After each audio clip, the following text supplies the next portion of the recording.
지난주에 우리가 5장 9절까지 했는데요.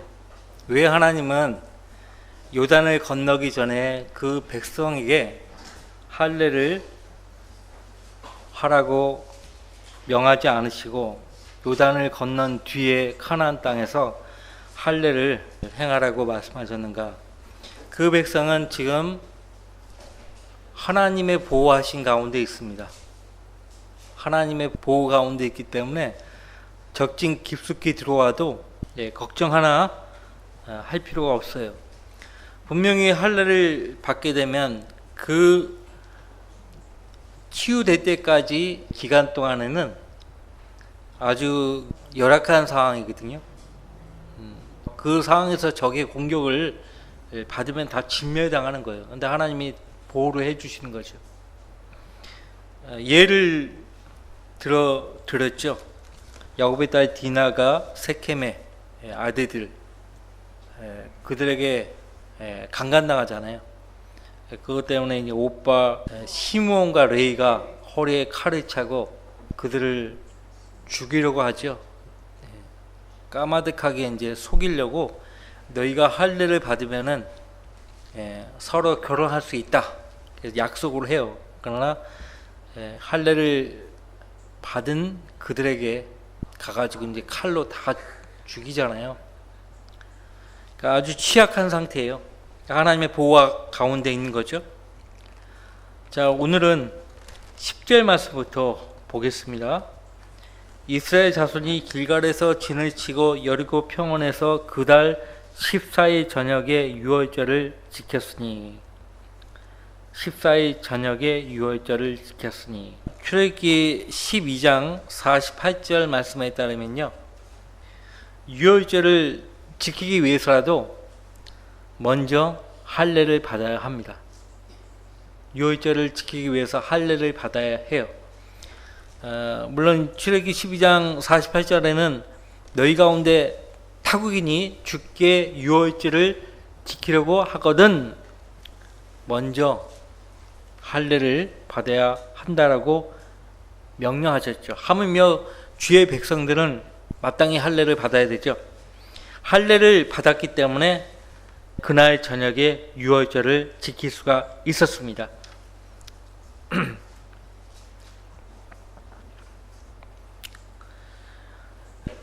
이제 신약에 와서 바울 사도는 고린도 전서에서 잠깐 보십시오. 5장을 보세요. 물론 구약의 주의 유월절이 신약의 주의 만찬으로 변한 거 아니에요. 오해하지 마세요. 구약의 할례가 침례로 변한 게 아니듯이 구약의 유월절이 신약의 주의 만찬이 된 건 아닙니다. 절대 오해하지 마시기 바라고요. 5장 7절 그러므로 묵은 누룩은 떼어내 버리라. 그래야 너희가 누룩을 넣지 않은 새 반죽이 되리라. 이 누룩은 죄를 의미하는 거예요. 죄. 지역교회 안에 있는 죄. 어떤 죄든지 떼어내 버려야 한다라고 말합니다. 그래야 너희가 누룩을 넣지 않은 새 반죽이 되리라. 그래서 지역교회는 주의 만찬에 모든 성도가 참여를 해야 하는데 죄 있는 성도는 참여할 수 없어요. 그래서 그런 의미에서 하는 말입니다. 우리의 유월절 양이신 그리스도께서 우리를 위하여 희생되셨으므로 같이 읽어봐요. 우리가 그 명절을 지키되 묵은 누룩이나 또 악하고 가증한 누룩으로도 말며 오직 누룩 없는 성실과 진리의 빵을 가지고 지키자. 무슨 말인지 아시겠죠?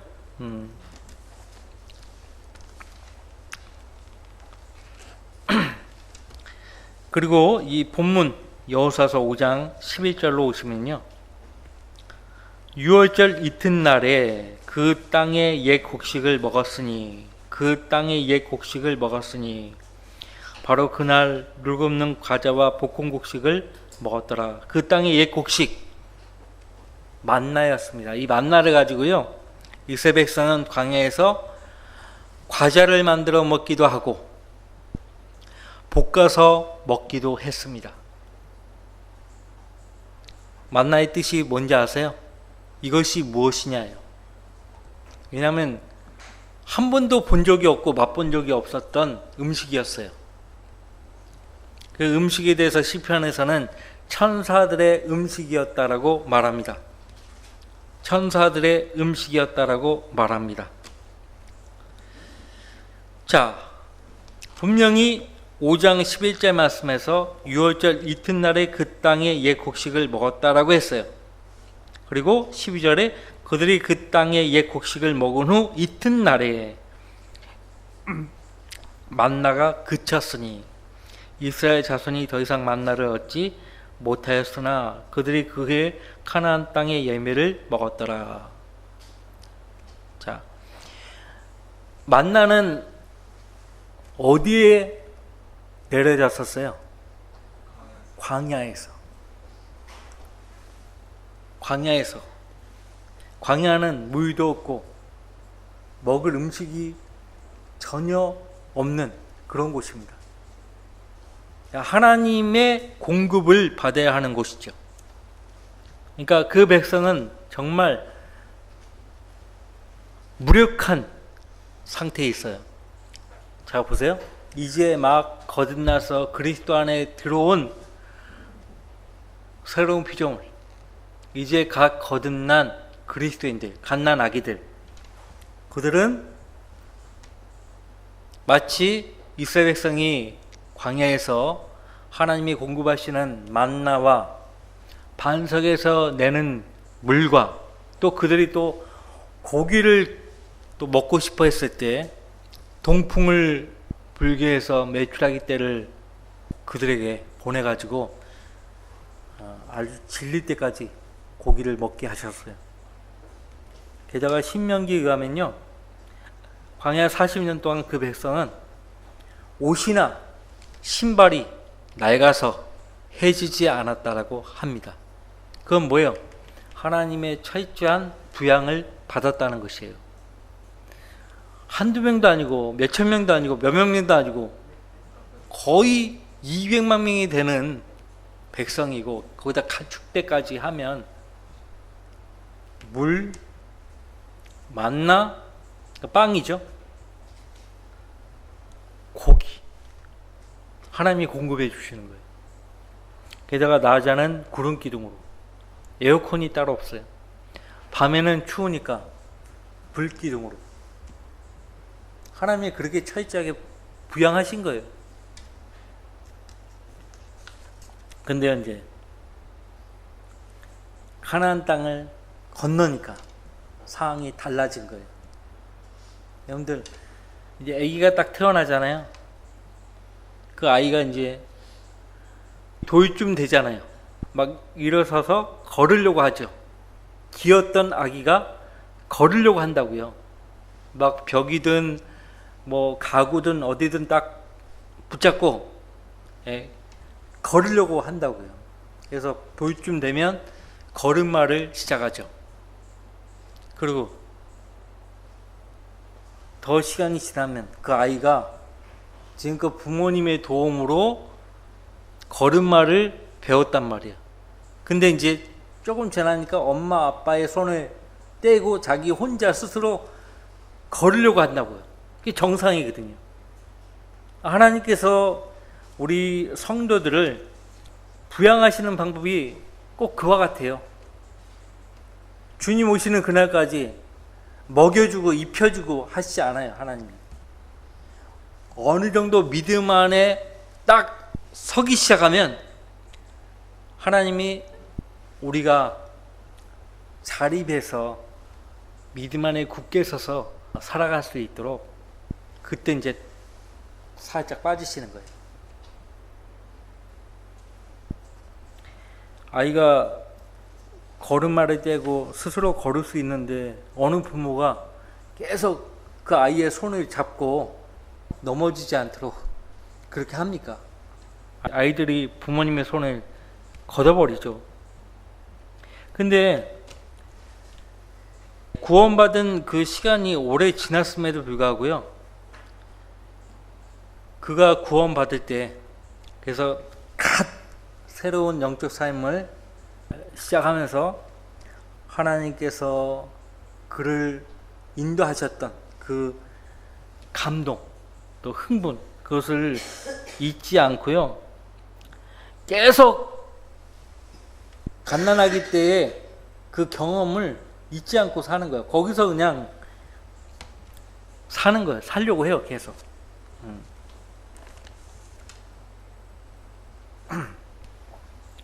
그것이 이제 성장하지 못한 육신적인 그리스도인의 특징이에요. 이제 세상과 육신과 마귀와 싸워야 할 때인데, 싸우기보다 갓난아기였을 때 주님께서 주신 그 경험들만을 붙잡으려고 한다는 거죠. 근데 성장을 해야 해요. 성장은 계속되어야 돼요. 언제까지 성장을 해야 하는가? 베드로후서 3장을 보세요.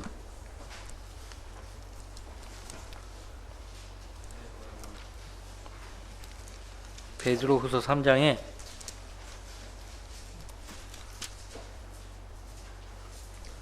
같이 읽을게요.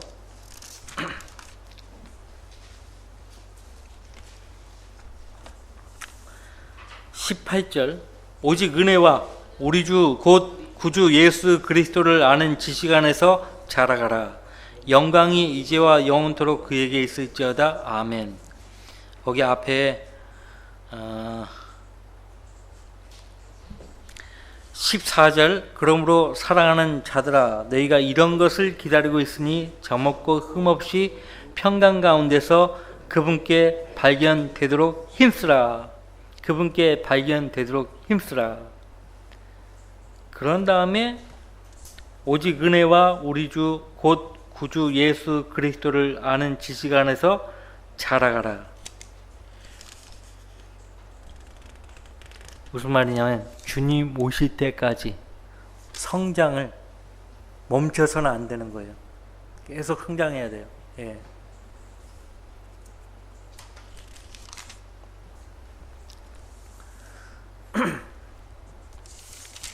성장을 멈췄다는 얘기는 영적으로 죽어가고 있다는 거예요.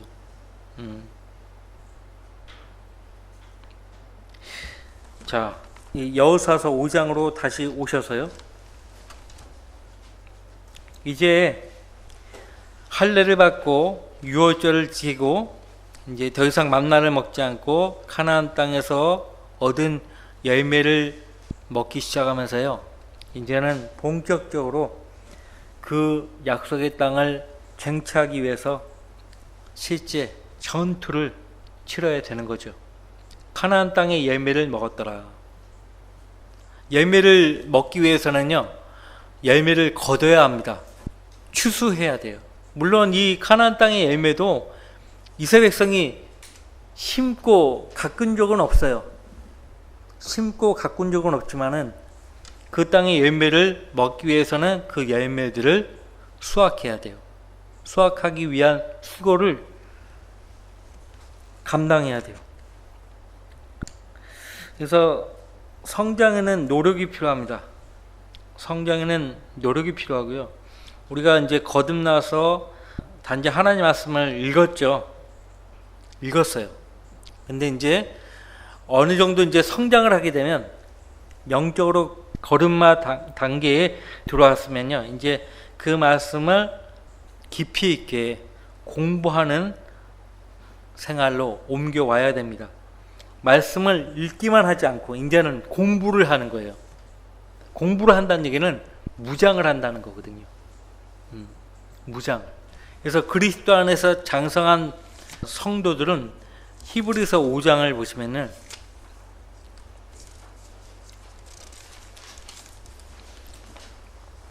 단단한 음식을 먹어야 돼요.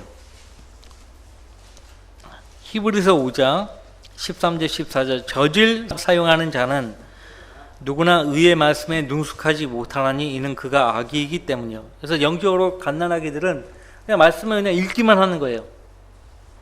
근데 장성을 하면 그 말씀을 공부를 해요. 그래서 단단한 음식은 장성한 사람들의 것이니 그들은 그 말씀을 사용함으로 감각들을 단련하여 선악을 분별하는 사람들이라. 선악을 분별한다. 분별력을 갖는 거죠. 영적 분별력.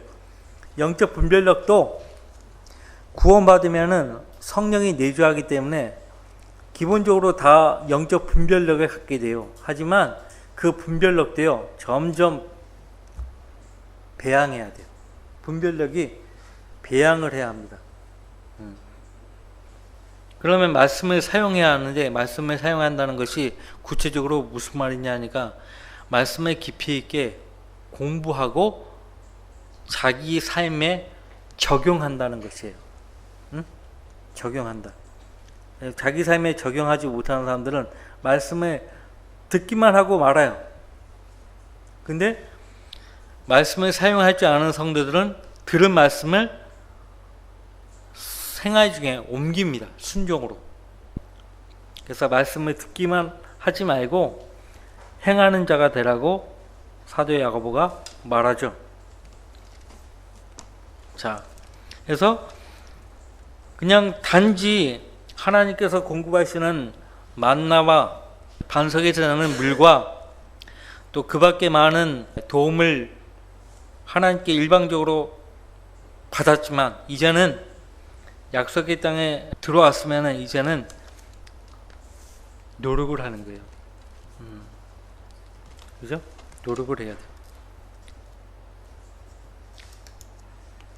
그래서 성경을 공부할 때에 노력과 시간이 필요하죠. 예, 학생들이 공부하는 모습을 보세요. 여러분 다 그 과정 거쳤잖아요. 노력을 해야 되고 시간을 많이 들이지 않으면 안 돼요. 시간을 많이 들이지 않으면 안 됩니다. 그래서 거듭나면은 아직 어리기 때문에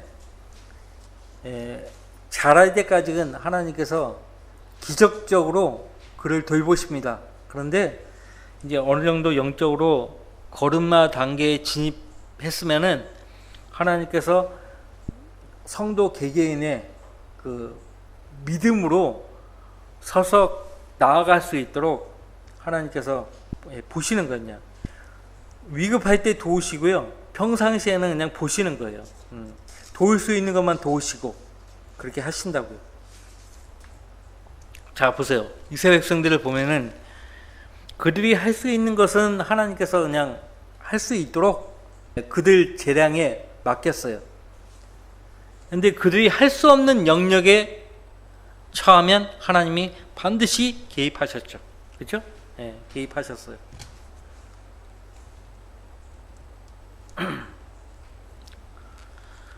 자, 보세요. 이제 13절 말씀 보시면요. 여호수아가 천사를 만나죠. 근데 이 천사가 여러분은 공부했기 때문에 누구인지 아십니다. 자, 여호수아가 여리코 근방에 있었을 때, 눈을 들어보니 아직 여리코 성읍을 아직 함락은 안 시켰죠. 눈을 들어보니 보라, 어떤 사람이 손에 칼을 빼어 들고 그를 향해 서 있는지라. 여호수아가 그 사람에게 가서 말하기를, 너는 우리 편이냐 우리의 대적 편이냐 하니. 역시 여호수아는 군인이에요. 예? 군인. 예, 군인인지 아닌지 어떻게 하는가 하니까요, 피하 식별 능력이 있는가 없는가, 적이냐 아군이냐 적군이냐, 먼저 그거를 구별을 하려고 하죠. 그죠? 여러분들 군대에서 배우는 게 뭐예요? 형제님들은 아시잖아요. 손 들어, 움직이면 쏜다, 암고 그러죠. 손 들어, 움직이면 쏜다, 암고 한다고. 암고, 패스워드, 그 패스워드. 아군이면 그 패스워드를 알아요. 암고를 안다고요. 근데 적군은 몰라요.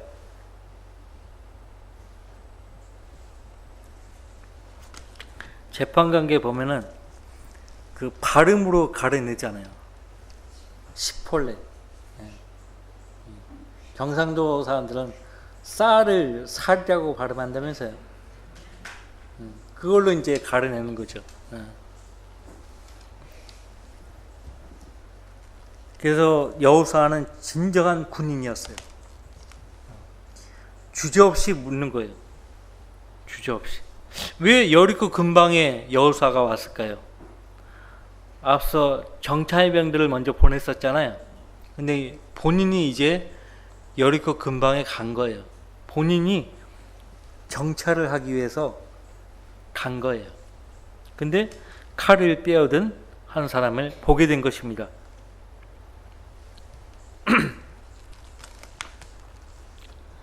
14절 그가 말하기를 아니라 나는 주의 군대 대장으로 지금 여기에 왔노라 하더라. 주의 군대 대장으로 지금 여기에 왔노라 하더라. 주의 군대 대장. 자, 이 주가 고딕체 주예요. 고딕체 주일 경우는 여호와 하나님을 가리킵니다. 주의 군대 대장으로 지금 여기에 왔노라 하더라. 여호수아가 땅에 엎드려 경배하고 그에게 말씀드리기를 나의 주여 종에게 무엇을 말씀하시나이까 하니. 자, 보세요. 이때 주의 군대 대장이 여호수아가 엎드려 경배하려 했을 때 그것을 막지 않았어요. 경배를 받은 거예요. 일반적인 천사라면요 경배를 안 받으려고 해요. 대표적으로 사도 요한이 천사를 보고 어떻게 했습니까? 경배하려고 했죠. 근데 그 경배하려 하는 그 요한을 보고 천사가 하나님께 경배하라고, 나는 너와 같은 하나님의 성전은 동료 종이라고 하나님께 경배하라고 하잖아요. 근데 여기 주의 군대 대장은 여호수아의 경배를 받고 있어요. 그러면 이 주의 군대 대장은 보통 천사가 아니에요. 그래서 일반 천사는 그냥 천사라고 부르는데 주의 천사가 등장해요. 앞으로 재판관계에 보면 주의 천사가 나오거든요. 또 주의 천사는 우리가 이미 출애굽기를 통해서 봤었어요. 출애굽기. 예. 모세에게 하나님께서 네 앞서 주의 천사를 보내겠다. 그래서 너를 보호하겠다라고 말씀을 하셨었죠. 그것이 출애굽기 23장 20절로 22절이에요. 보라, 내가 한 천사를 네 앞에 보내어 길에서 너를 지키게 하고 내가 예비한 곳으로 너를 인도하게 하리라. 이 한 천사는 일반적인 천사가 아니에요. 그냥 주의 천사, 일반적인 천사 이런 구분을 못하는 목사들이 여기서 가져와 가지고 수호천사라고 하는 거예요. 수호천사. 자, 아닙니다. 그를 주의하고 그의 음성에 복종하며, 음성에 복종하래요. 천사의 말에 복종하라 이거예요. 그를 또 화나게 하지 말라. 그가 너희의 허물들을 용서하지 아니하리니. 허물들을 용서하는 권세가 있어요. 이 천사가 보통 천사가 아니죠. 게다가 이는 내 이름이 그의 안에 있음이니라. 하나님의 이름이 그 안에 있는 천사예요. 그래서 주의 천사라고 하는 거예요. 주의 천사. 하나님의 이름이 주의 주 여호와. 무슨 말인지 아시겠죠? 내 이름이 그의 안에 있음이니라. 그러나 만일 내가 정말로 그의 음성에 복종하고 내가 말한 모든 것을 행하면 그때는 내가 내 원수들에게는 원수가 되고 내 대적들에게는 대적이 되리라. 그러니까 구약에서는 주의 천사라만 알려진 거예요. 하나님의 아들의 이름이 정확하게 무엇인지 구약에서는 계시가 안 됐어요. 잠언 30장 보세요. 잠언 30장.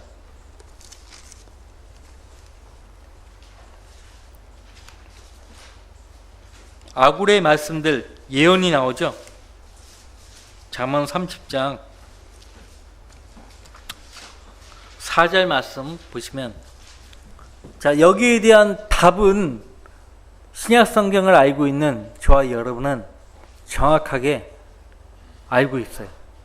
여기에 대해서 답을 할 수 있다고, 우리는 신약 성경을 가지고 있기 때문에. 하늘에 올라가셨다가 내려오신 분이 누구신가? 누구예요? 예수 그리스도시잖아요. 요한복음에 니코데모에게 주님이 말씀하시기를, 예수 그리스도는 시간과 공간을 초월하시는 분이심을 말씀하신 거예요. 하늘에 올라가셨다가 내려오신 분이 누구신가? 또 바람을 자기의 주먹 안에다 모으시는 분이 누구신가? 예수님이 오셔가지고 갈릴리에 그 바람을 멈추게 하셨잖아요. 응? 옷으로 물들을 싸매신 분이 누구신가? 땅의 모든 끝들을 정해 놓으신 분이 누구신가? 창조주 하나님이죠, 예수님이. 그분의 이름은 무엇이며 그분의 아들의 이름이 무엇인지 내가 말할 수 있느냐? 근데요, 정확하게 예수 그리스도의 이름을 몰랐지만 성령 하나님이요, 이 아굴의 입의 역사에서요, 5절 말씀에서 하나님의 모든 말씀은 순수하니 그는 자기를 신뢰하는 자들에게 방패시니라. 너는 그분의 말씀들에 더하지 말라. 그분이 너를 책망하실까 하며 내가 거짓말쟁이가 될까 함이라. 근데 여러분들, 요한계시록 19장에서요 재림하시는 예수님의 이름을 가리켜서 하나님의 말씀이라고 부른다고 했어요. 그러니까 이렇게 말하는 아구이도 앞서 그분의 이름은 무엇이며 그분의 아들의 이름이 무엇이냐고 물었지만은 성령 하나님이요, 그 아굴의 입에 역사해 가지고요, 바로 그분이 하나님의 모든 말씀이라고 정의하게 하신 거예요. 재림하시는 예수님의 이름이 하나님의 말씀이잖아요. 자, 여러분들, 구약에서 종종 주의 천사가 등장했죠. 주의 천사가 등장했어요. 근데 꼭 주의 천사가 등장할 때마다 손에 칼을 차고 나타나요.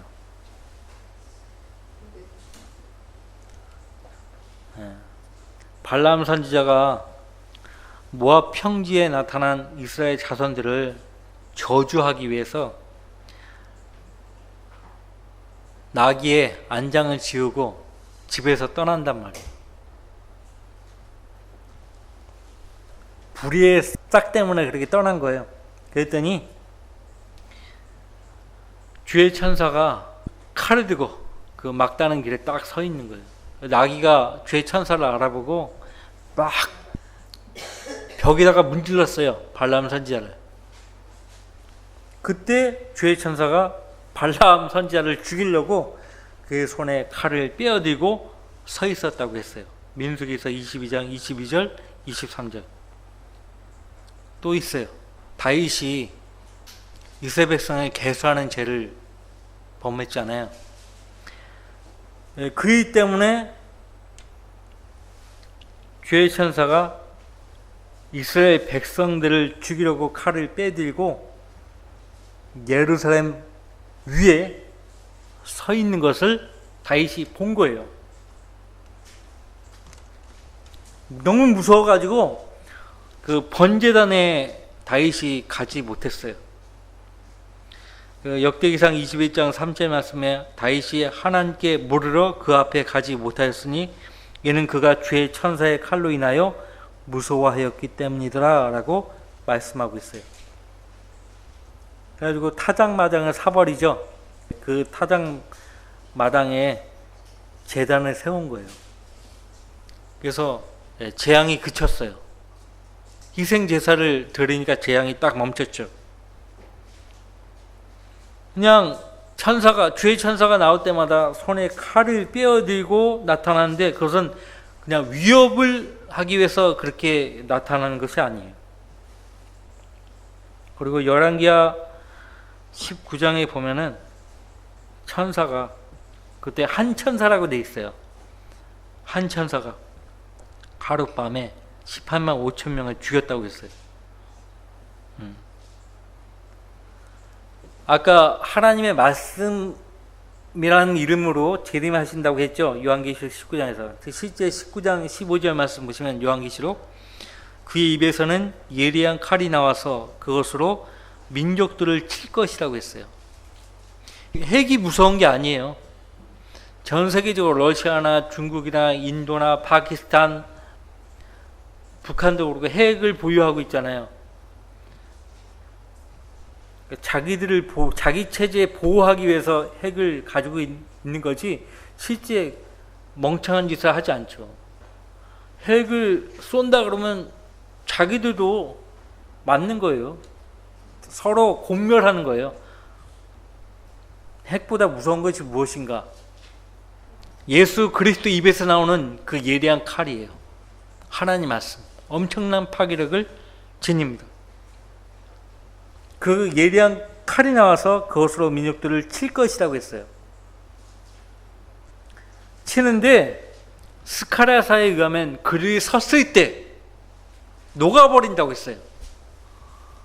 섰을 때 녹아버려. 그러니까 사람들이 그거 보고 핵폭탄이, 핵전쟁이다 라고 생각하는 건데 그 핵이 아니에요. 예리한 칼이에요. 성경은 성경으로 해석이 돼요. 그 스가랴사의 그 상황은요, 아마겟돈 전쟁이에요. 아마겟돈 전쟁. 물론 인류가 핵을 언제 쓸 것인가 궁금하죠? 아마도 예수님을 대적하려 할 때 쓸 거예요. 근데 예수님은 그 핵에도 끄떡 안 하십니다. 그 주의 군대로 뒤따르는 저와 여러분들도 요에서에 의하면요, 핵 공격을 받아도 끄떡 없어요. 멸하지 않는 몸을 가졌기 때문에 끄떡 없다니까요. 소용없는 거예요. 자, 그러니까 성경을 통해서 주의 천사가 어떤 존재인지를 안다면 이게 무시무시한 존재인데 여호수아는 주의 천사에 대해서 잘 몰랐기 때문에 덤벼든 거예요. 덤벼든 거예요, 그냥. 예. 자, 너는 우리 편이냐, 우리의 대적 편이냐, 너라고 했어요. 예.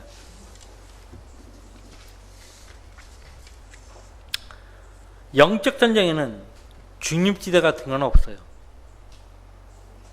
이 편에서든 저 편에서든 반드시 어느 한 편을 택하고 거기 서야 되는 거예요.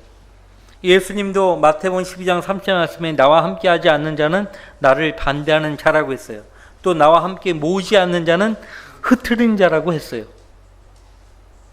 또 어떤 종도 두 주인을 섬길 수 없나니 그가 한쪽을 미워하고 다른 쪽을 사랑하거나 한쪽을 존중하고 다른 쪽을 경시하게 됩니다.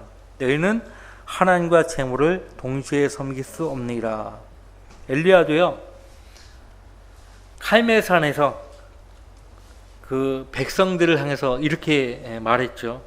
너희가 얼마나 더 두 의견 사이에서 지체하느냐. 주가 하나님이시면 그를 따르라. 그러나 만일 바알이면 그를 따르라. 여호사도 나중에 그 끝에 가서 이스라엘 백성들에게 당부해요. 명령을 해요. 너희가 섬길 자를 오늘날 너희가 택하라. 나와 내 집안은 주를 섬기리라. 그렇게 했어요.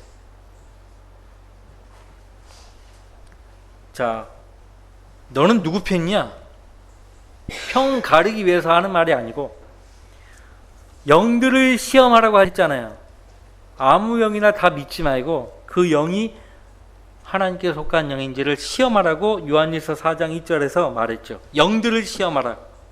응? 영들을 시험하라. 자, 원천을 확인하면 돼요. 그 원천이 하나님으로부터 온 것인지 마귀로부터 온 것인지 확인하면 돼요. 영을 시험한다. 이것이 분별력이에요. 영적 분별력이라고. 자, 하나님 말씀을 가지고 판단을 해야 해요. 자, 이 누구 편이냐라고 했을 때요, 자기 신분을 밝히죠. 아니라 나는 주의 군대 대장으로 지금 여기에 왔노라 하더라. 여호수아가 땅에 엎드려 경배하고 그에게 말씀드리기를 나의 주여 종에게 무엇을 말씀하시나이까 하니. 자, 보세요. 말씀이라는 말을 하죠. 그죠? 사무엘도 주여 말씀하소서 주의 종이 듣나이다.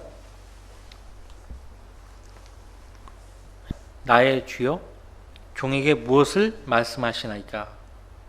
말씀해 주십시오. 지령을 내려 주십시오. 그 말이에요. 자, 예수님을 가리켜서 히브리서 2장에서 10절 거기 보면 예수님을 가리켜서 구원의 대장이라고 말씀하고 있어요. 2장 10절이네. 히브리서 2장 10절에 예수님을 우리의 구원의 대장이라고 했어요. 그런데 현대어 역본들을 보면은 전부 이것을 변개시켰습니다. 대장이라는 이 표현을 없애버리고요, 다른 말로 바꿔치기 한 거예요. 특히 한글 개역 개정에는 구원의 창시자라고 변개되어 있어요. 이건 엄청난 변개예요. 그러면 지금 여호수아가 맞닥뜨린 이 주의 군대 대장에 대해서요, 모르게 되어 있는 거예요. 그 주의 군대 대장을 가리켜서 히브리서 2장 10절은 예수 그리스도시라고 정의하고 있어요. 우리의 구원의 대장이시다. 그러니까 구원의 대장이신 예수님을 여호수아가 만난 겁니다. 여리고 근방에서. 성경 변개가 이렇게 무서워요. 대장, 캡텐이죠, 캡텐. 예. 군대에서는 육군 대위를 가리켜서 캡틴이라고 해요. 대장이죠, 대장. 한 250년까지 병사들을 지휘하는 대장. 자, 군대 대장이에요. 구약에서 주의 천사는 하나님의 현현이에요. 하나님을 나타내는 거죠. 하나님이 그 천사로 나타내신 거예요. 여러분들 보세요. 호세아서 12장 4절 5절 이 말씀이 굉장히 중요한 거니까요. 호세아서 12장 4절 5절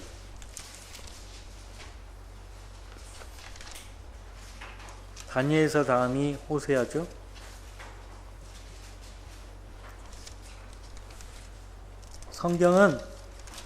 성경이 스스로 해석하는 거예요. 두 가지 예를 언급하고 있어요. 특히 다윗이 야복강 나루에서 밤새도록 천사와 힘을 겨룬 이야기가 나오죠. 그 야곱이 야복강 거기 나루에서 천사와 주의 천사예요. 그 천사가 힘을 겨룬 이야기가 나오고요. 또 베델에서 하늘로 올라가는 사다를 야곱이 보죠. 그 내용이 언급이 되고 있어요.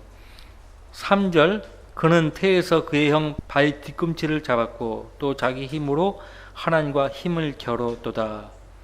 야복강 나루에서 그렇게 했죠. 또 4절 정녕 그가 천사와 힘을 겨루어 이겼고 그가 울며 그에게 간구하였으며 그가 베델에서 천사를 만났고. 울며 간구했다라고 하죠. 이것이 3절과 연결되고요. 그 다음에 그가 베델에서 천사를 만났고 거기에서 그가 우리와 말하였으니. 우리와 말했대요. 곧 만군의 주 하나님이시요 주는 그의 기념이니라. 자, 우리가 주예요. 주. 이 고딕체 주는 여호와 하나님인데, 구약에서 여호와라는 그 이름은요 삼위일체 하나님을 가리키는 거예요. 자, 우리가 말했다라고 했는데요, 이 우리가 창세기 1장 26절에 나와요. 우리의 형상에 따라 우리의 모습대로 사람을 만들자. 자, 누가 누구에게 말을 하는 거예요? 아들 하나님, 성령 하나님이 아버지 하나님께 서로에게 그렇게 말씀을 하고 있는 거예요. 거기서 우리가 나오죠. 그래서 이 복수의 하나님이 엘로힘이에요. 하나님이 여러분이 아니라는 얘기예요. 하나님이 여러분이 아니고 하는 역할에 따라 아버지 하나님, 아들 하나님, 성령 하나님으로 불리우는 것 뿐이지 그 세 분은 하나 안에서 일치한다. 그러니까 한 분이시다라고 요한일서에서 말합니다. 요한일서 5장 7절. 근데 그 요한일서 5장 7절마저도 삭제되고 없어요. 뭐라고 이야기하는가? 그 요한일서 5장 7절은 원래 없는 것인데 후대에 특히 에라스무스라고 하는 사람이 집어넣었다는 거예요. 표준어문을 편수하면서 집어넣었다는 거예요. 거짓말입니다. 원래 있는 사도 요한이 썼어요. 근데 오리겐이 최초로 성경을 신약 성경에 변개를 가한 사람이 누군지 아세요? 북아프리카 출신의 오리겐이에요. 오리겐. 오리겐은 성이고요. 이름은 아담이에요. 아담. 아다마시우스 오리겐이에요. 로마식 이름은 오리게누스죠. 오리게누스. 근데 오리겐이라는 사람이요, 신약 성경에 손을 댄 거예요. 삼위일체 못 믿겠다 이거예요.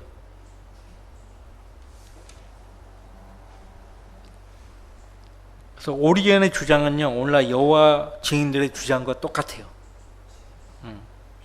어떻게 하나님이 죽을 수 있느냐 이거예요. 어떻게 하나님이 죽으실 수 있느냐. 그러니까 동정력 탄생, 성령으로 잉태되어서 동정력에서 태어났다는 것조차도 믿지 않고요, 십자가에서의 죽으심과 묻혔다가 사흘 만에 부활하신 것, 이거 다 안 믿어요. 오리겐은 안 믿어요. 근데 그 오리겐을 성인으로 카톨릭이 또 개신교가 추앙을 하죠. 여기 호세아에서 나오는 우리는 삼위일체 주 하나님이에요. 그래서 5절에서 그 우리가 만군의 주 하나님, 주는 그의 기념이니라 이렇게 정의를 하고 있어요. 그러니까 지금 여호수아가 만난 이 주의 군대 대장은 주의 천사예요. 이 주의 천사를 만난 사람들이 구약에 많이 등장하죠. 또 이를테면 롯도 주의 천사를 만났습니다. 아브라함도 그렇고요, 롯도 그렇고요. 그 다음에 누구예요? 삼손의 아버지 마노아, 주의 천사를 만났어요. 그러니까 구약 시대는 예수님이 성육신하기 이전이기 때문에 성육신하기 이전에 예수 그리스도가 주의 천사로 나타나서 활동을 하신 거예요. 그러니까 주의 천사는 바로 성육신하기 이전에 예수 그리스도라고 보면 되는 거예요. 실제 예수 그리스도예요. 우리의 군대 대장을 여호수아가 만난 겁니다. 그분은 우리의 군대 대장이에요. 우리 혼자 싸우도록 하시는 분이 아니고요, 우리를 진두지휘하세요. 앞장서서 저와 여러분을 이끄신다고요. 그래서 군대 대장이신 주님의 인도를 받으려면 매일같이 주님과 기도와 말씀으로 그분을 아뢰어야 합니다. 말로만이 아니고 실제 그런 시간과 여건을 만드셔서 주님 만나야 돼요.